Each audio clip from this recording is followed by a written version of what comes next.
ये बात आप जरूर स्वीकार करें कि सोते समय आपको बहुत सावधान रहना है। और प्रायः गलती सोते समय करते हैं उपासक की कोई प्रपंच की बात याद करते हुए या मोबाइल देखते हुए या कोई गंदी चेष्टाओं का आपकी रात बेकार चली जाएगी। अगर गंदी चेष्टा हो गई तो सुबह भी बेकार हो जाएगी, दिन भी बेकार हो जाएगा, निरुत्साहित हो जाओगे।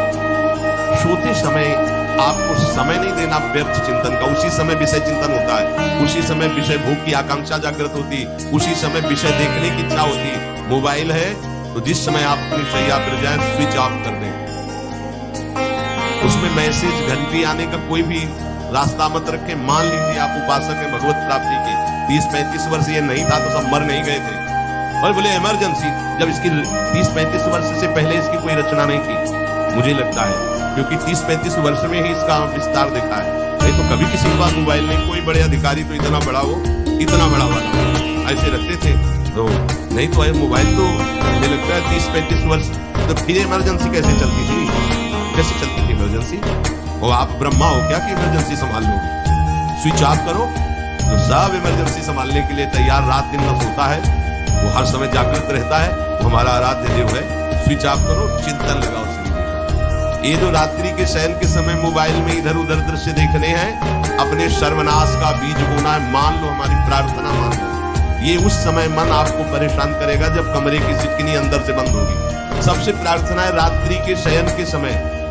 तो बोले फिर ठीक है 10 बजे तक देख लेंगे मोबाइल, इसके बाद शयन के समय भजन कर लेंगे, होगा ही नहीं। क्या तुम देखना चाहते? प्रिया प्रीतम के सिवा और कुछ क्या देखना है? वो तो सुभग सुंदरी सहज श्रृंगार, सहज शोभा सर्वांग प्रति सहज रूप वृषभानुनंदिनी। हमारी स्वामिनी जी की सुंदरता छुपाने के लिए आभूषण पहनाए जाते हैं, औरों को तो आभूषण सुंदरता बढ़ाने के लिए। यहाँ छवि के छिपाए को ऐसे के दास होके क्या देखो, क्या देखो? वासना की क्रीड़ा, और तुम उस क्रीड़ा को देखना चाहते हो? परमार्थ के पथिक हो, देखना है तो प्रभु को देखने की वृत्ति रखो, अन्यथा मूंद लो आंखें प्यारे, महान फल प्राप्त करोगे। सबसे प्रार्थना है एकांत में मोबाइल रूपी दुश्मन से बचो, क्योंकि जब आप गंदी बात कहीं देखोगे तो आपके अंदर वैसे ही चिंतन बनेगा, वो ऐसे ही लगेगा मैं भी ऐसा करूं, मैं भी ऐसा भोगूं, मैं भी ऐसा देखूं। मान लीजिए आप, जब हमारे शास्त्र कहते हैं कि पशु पक्षियों के मैथुन को भी नहीं देखना है, अगर ऐसा एक बार दृष्टि पड़े तो मानसिक प्रणाम करके दोबारा दृष्टि ना देना। और आप मोबाइल में ऐसी चेष्टाएं देखोगे, कैसे आप भगवत भजन करोगे? कैसे भगवत प्राप्ति का उद्देश्य रख पाओगे? ये कलयुग की बहुत महीन चाल है, उसके बिना काम नहीं चलेगा और हम तुम्हें काम से युक्त कर देंगे। इसके बिना काम चलेगा नहीं, तुमको रखना पड़ेगा, और जब तुम इसे रखोगे तो हम काम अपना कर लेंगे। कलयुग ने कहा हम अपनी व्यवस्था बना लेंगे। यहाँ कह रहे जब आप नींद में जा रहे हैं तो बिल्कुल मानो मृत्यु शैया पे जा रहे हैं, आपको उस समय नाम जप में बहुत ध्यान देना है, कहीं मन बहक न जाए। तो क्या होगा, 5-6 घंटे जो आप लेटोगे ना, वो भी भजन हो जाएगा। हमारा जो सततम योमाम स्मरति नित्यशा है ना, ये पूरा हो जाएगा। नहीं उस समय हम सो जाएंगे तो हमारा 6 घंटे का वियोग हो गया, 6 घंटे भजन रुक जाएगा।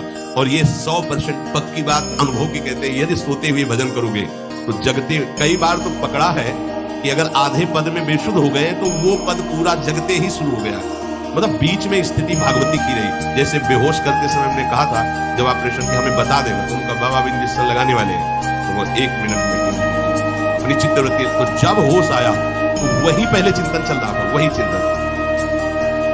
जैसे सोने के समय बेहोश हुए तो जगने के समय वही चिंतन, ऐसे ही इंजेक्शन से जब बेहोश हुए और जब होश आया तो वही चिंतन चल। बहुत बड़ा चमत्कार अभ्यास का है। नींद खुले तब से लेकर गाढ़ नींद आने तक स्मरण में कभी रुकना नहीं। और आपको एक छूट दे रहे हैं, कभी कभी क्या होता है कि एक मंत्र में, एक नाम में जैसे बहुत देर अभ्यास करते हैं तो मन उबने लगता है। इसका स्वभाव है, ये अनुभव की बातें कहते हैं, इसका स्वभाव है नवम नवम। नहीं तो ये मतलब, तो इसको हम लोगों ने कैसे घटाया? जैसे गुरु मंत्र जप रहे, अब 2-3 घंटे लगातार गुरु मंत्र जप, अब इसको उबन बढ़ी, अभी छोड़ रहा है, बीच में पता चलता है छोड़ना चाहता है, छोड़ रहा है, तुरंत इसको नाम में फंसाया। अब थोड़ी देर नाम में चला, फिर उभरा, बहुत विचित्र है ये, अब उसको फंसा दिया। उस पीछे की बात अभ्यास के समय, नमामि शमीशा निर्वाण रूपम विभुम व्यापकम ब्रह्मवेद। चिंतन पदगान कर रहे हैं, भगवान शिव पदगान कर रहे हैं, उसका चिंतन। निर्वाण रूपम विभुम व्यापकम ब्रह्म वेद स्वरूपम। अब अपने यहां अवसर सुंदर सुंदर कोई पद गुरु मंत्र जब करते हुए मन जब उमने लगे, राधा वल्लभ श्री हरिवंश, राधा वल्लभ श्री हरिवंश, राधा वल्लभ श्री हरिवंश, इसमें भी उमने लगे। जोई जोई प्यारो सोई मोहि भावे मोहि जोई, इसमें भी उमने लगे। सुधानिधि का कोई एक लाइन नहीं जो ब्रह्मेश्वरादि सुदूर पदारविंद श्रीमद पराग परमाद्भुत ब्रह्मेश्वरादि सुदूर छोड़ना नहीं है। तू भाग में नवम नवम दे रहा हूं, नवम। इसको फंसाने के लिए आपके पास अस्त्र हो, जैसे यहाँ चाकू, यहाँ पिस्तौल, तलवार, ये वो सब बिल्कुल वीर सजा रहता है, ऐसे ही अपने लोग सजे रहते हैं। छोटा राधा अब उन्होंने एकदम चिपक गया आके तो कैसे मारे, तो छोटी चाकू है ना वैसे। राधा राधा राधा, थोड़ा दूरी राधा वल्लभ श्री हरिवंश, थोड़ा और दूरी गुरु मंत्र, बड़े बड़े अस्त्र अपने पास रख ले। बहुत भाग रहा है तो फंसा दिया। प्रथम यथामति प्रणव श्री, अब लग पूरा पदगा उसमें लग, प्रथम यथामति प्रणव। भोजन पाते समय ऐसा अभ्यास किया है, 1 घंटा के पहले भोजन नहीं होता, चाहे 2 रोटी खा लो, समय लगता है। आराम, एक एक नाम, एक कुछ भी अल्लाह मचाओ, कोई फर्क नहीं पड़ेगा, अपना चलेगा। अभ्यास स्नान के समय, भोजन के समय, किसी क्रिया के करते समय, किसी से बात करते समय, सोते समय, ये विशेष स्थान जहां में सावधान रहना है। यहाँ भजन छूटता है, ध्यान देना, यही भजन छूटता है। चलते समय, क्रियावान होते समय, प्रसाद पाते समय या किसी से बतराते समय, ये सब भजन के छूटने के स्थान है और यही पकड़ना है भजन। जब आपको बिल्कुल न लगे तो मानसिक सा बंद कर दो और गुनगुनाने लगो। जो धुनी आपको अच्छी लगे उसी में नाम, कोई नाम लेके, संसार का चिंतन ना होने पावे, चाहे जो कुछ तुम चिंतन, जहां तुम्हारा मन आवे, गंगावरी गोदावरी कुछ भी, भागवती चिंतन के सिवा संसार के चिंतन न होने पाए। पहले ऐसे अनन्य बनो, फिर बाद में अनन्यता आती, रसना कटो जो अनरत। हम विषय चिंतन कर रहे हैं, प्रपंच कर रहे हैं, बोले रसना कटो जो अनरत, और नहीं बोल सकते, प्रपंच बोलेंगे बस, रसना कटो, ये शब्द वहां नहीं आते। पहले हम आपको छूट देते हैं, भक्त चरित्र, भगवान की चरित्र, नाम, कीर्तन, मंत्र, जो भी चाहो, संसार का चिंतन मत होने देना, पहले ये बतो। फिर आगे चल करके जब पवित्र हृदय होगा तब ये निष्ठा आती, रसना कटो जो अनरटो निरखियन फुटो नयन। मान लो संसार का चिंतन नहीं करने देना है इसको, आप जैसे बने वैसे करो भागवती चिंतन। कोई नाम ले लो, कोई मंत्र ले लो, तुम्हें जो प्रिय लगे, हम छूट देते हैं। ये नहीं करें कि रसना कटो जो अन्न रटो, ये बाद की बात है। हमें पहले इसका संसार चिंतन रोकना है। कैसे छूटेगा, कैसे छूटेगा, हमें ये पकड़ना है। नहीं तो निष्ठा की बात, जो हरि नाम जगत त्रिशिरोमणि वंश बिना कब हो, हरिवंश बोलेंगे नहीं, हरि बोलना नहीं है, हरि बोलना नहीं, क्योंकि जो हरि नाम जगत शिरोमणि वंश भी, हरिवंश बोलना नहीं है, क्योंकि प्रपंच में रती। तो क्या करो, जो तुम्हें प्रिय लगे पहले उसे पकड़ो। ये हम अंदर की बात करें, प्रवचन की बात नहीं कह रहे। मन को फंसाना है हमें, राम कृष्ण हरि जहां लगे इसको लगा, पहले इसको फंसाओ, संसार का चिंतन न होने दे। गीता, भागवत, भक्त चरित्र, कुछ भी कहीं भी इसे फंसाओ, पहले संसार का चिंतन न होने दो, फिर लाओ इसको घुमा के निकुंज वाटिका में, फिर तो भागेगा ही नहीं, फिर नहीं भागेगा। अब सीधे निकुंज वाटिका में किसी महाभाग्यशाली गुरु आश्रित का लगेगा, अन्यथा बहुत प्रपंची मन है, आप आश्रय इधर का लोगे, प्रपंच का चिंतन करोगे, बात बनेगी। चिंतन छोड़ना है हमें, जैसे बने तैसे संसार का चिंतन छूट जाए तो हम विजय को प्राप्त करें। ध्यान दीजिए, इस परमात्म तत्व को वही प्राप्त कर पाता है जिसका राग बीत गया है, खत्म हो गया, वैराग्य। ज्यादा परिश्रम नहीं है वैराग्य में, विवेक नहीं होने के कारण हम वैराग्य नहीं धारण कर पाते। हम बाहरी बातों को वैराग्य ले लेते हैं, ऐसा कपड़ा बदल लेना या कपड़ा ना पहनना या लौकी का कमंडल, मिट्टी का पात्र, तो हम अपने को वैरागी। बात यहां नहीं रुकेगी, वैराग्य का इतना ही मतलब नहीं, ये भी एक बाह्य अंग है वैराग्य का, पर वैराग्य का सच्चा स्वरूप है वीतरागा। कहीं कुछ भी अच्छा नहीं लग रहा, कोई भी सुख आकर्षित नहीं कर रहा, लोक लोकांतर की प्रतिष्ठा, मान, सुख, ऐश्वर्य, व्यक्ति, कुछ अच्छा नहीं, राग खत्म हो गया। ऐसा उस अक्षर ब्रह्म को, अविनाशी तत्व को जान पाता है। जगते भयो फिरे वैरागी, जैसी हरिवंश प्रपंच पंच सब ये काल ब्याल को खायो। हालत यह है कि जैसे सांप ने मेढक को पकड़ रखा और मेढक सामने पतिंगा को, कीड़े को पकड़ना जाए, चाहता है। उसे ये पता नहीं कि मैं खुद किसी का कवल बन चुका हूं, वो एक झटके में मुझे अपने पेट में ले जाएगा। ऐसे ही हम सब हैं, काल के द्वारा ग्रसित है। काल ने हमें पकड़ रखा है, पर हम भोग भोगना चाहते हैं। हम नाना प्रकार की मान प्रतिष्ठा पाना चाहिए। ये पता नहीं एक झटके में हमारा अस्तित्व ही खत्म हो जाएगा। जिनके अंतःकरण में किसी भी व्यक्ति, वस्तु, स्थान, पद, प्रतिष्ठा का राग ही नहीं रह गया है, उसे कहते हैं वैराग्यवान। वीतरागाः, राग ही नहीं है। जिनका अंतःकरण निष्पाप, निर्मल हो चुका है, जिनके हृदय में केवल भगवत प्राप्ति की उत्कट लालसा जागृत हो गई है, ऐसा साधन संपन्न उपासक परमात्म तत्व में प्रवेश पाता है। अध्यात्म मार्ग की ऊंचाई पर वो स्थित हो जाता है। यदि छंतु ब्रह्मचर्यम चरंती, जिनकी इच्छा एकमात्र भगवत प्राप्ति की है, यदि छंतो, उनको क्या करना होगा? ब्रह्मचर्यम चरंती, ब्रह्मचर्य का पालन करना होगा। प्रत्येक इंद्रियों का निर्विषय हो जाना वास्तविक ब्रह्मचर्य है। केवल जनेंद्रिय से ही ब्रह्मचर्य को नहीं लेते। हमारी प्रत्येक इंद्रिय भोगों से रहित होकर भगवत अनुराग, नेत्र प्रभु को देखना चाहते हैं, त्वगेंद्रिय प्रभु को स्पर्श करना चाहिए, घ्राणेंद्रिय प्रभु के श्री अंग की गंध पाना चाहिए, श्रवणेंद्रिय प्रभु के वचन सुनना चाहिए। एक एक इंद्रिय अपने प्रभु में लग गई, अंतर्मुख हो गई, बाहर विषयों का त्याग हो गया। इसे ब्रह्मचर्य कहते हैं। पर प्रारंभिक ब्रह्मचर्य में जनेंद्रिय का ब्रह्मचर्य अत्यंत आवश्यक है। यदि जनेंद्रिय जन्य व्यभिचार दोष से युक्त है तो कदापि उसे भगवत प्राप्ति नहीं होगी।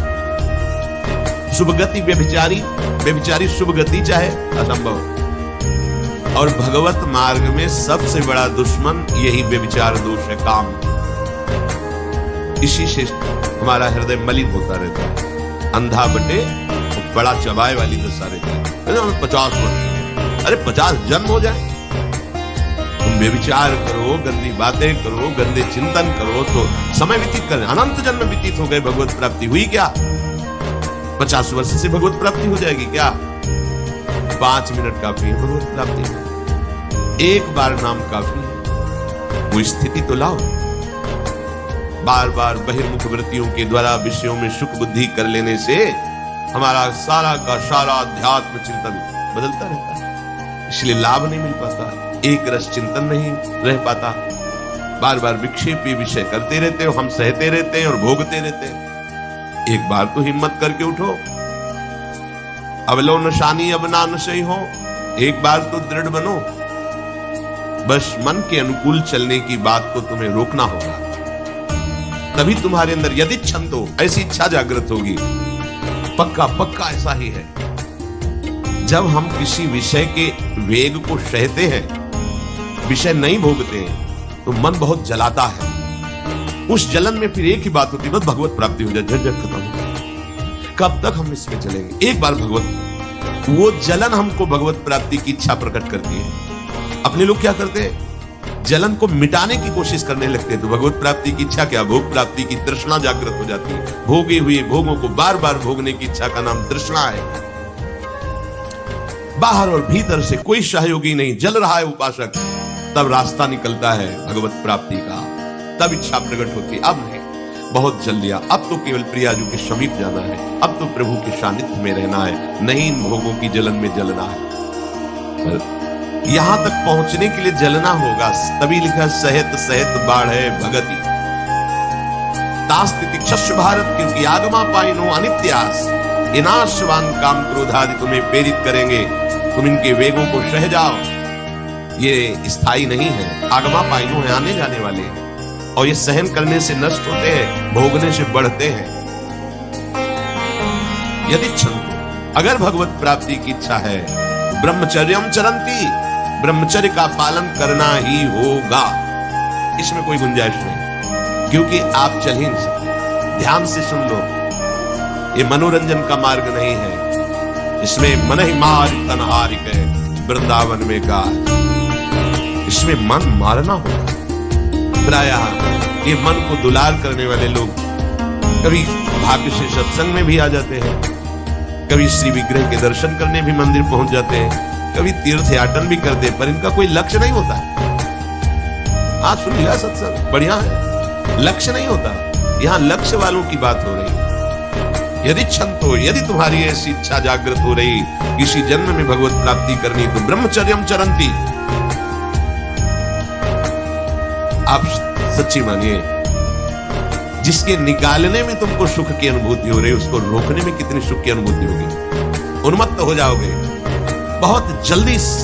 आपके सारे के सारे करण भगवदाकार होने लगेंगे यदि आप ब्रह्मचर्य का पालन करेंगे। शरीर स्वस्थ, हल्का, मन प्रसन्न, नींद आदि पर विजय, कितने गुण ही गुण।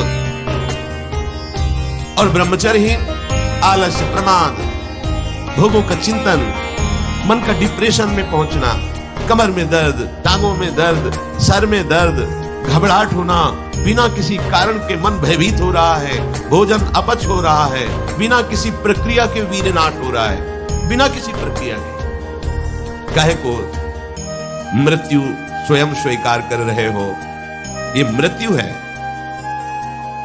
चाहे भगवान दत्तात्रेय जी बोल रहे हैं या भगवान कपिल देव जी बोल रहे हो, जब उपासक को संबोधन करते हैं भगवत प्राप्ति के लिए, तो कहते हैं इस भोग वृत्ति को साक्षात मृत्यु रूप देखो, ये मृत्यु है तुम्हारी। जब शरीर राग त्यागना है तो तुम शरीर से भोग भोगोगे तो आसक्ति शरीर की पुष्ट होगी, आसक्ति भोग सुख की पुष्ट होगी, है नहीं। कितने दिन शरीर रहेगा, कितने दिन भोग रहेंगे।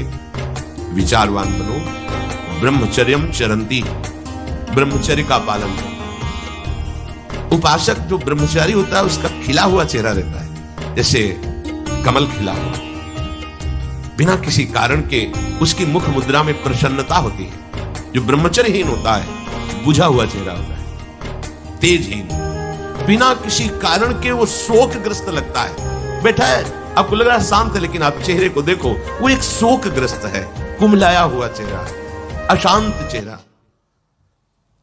मुख प्रसन्न, तन तेज विराजा, यह है ब्रह्मचर्यम चरंती, भगवत आराधन संपन्न उपासक का।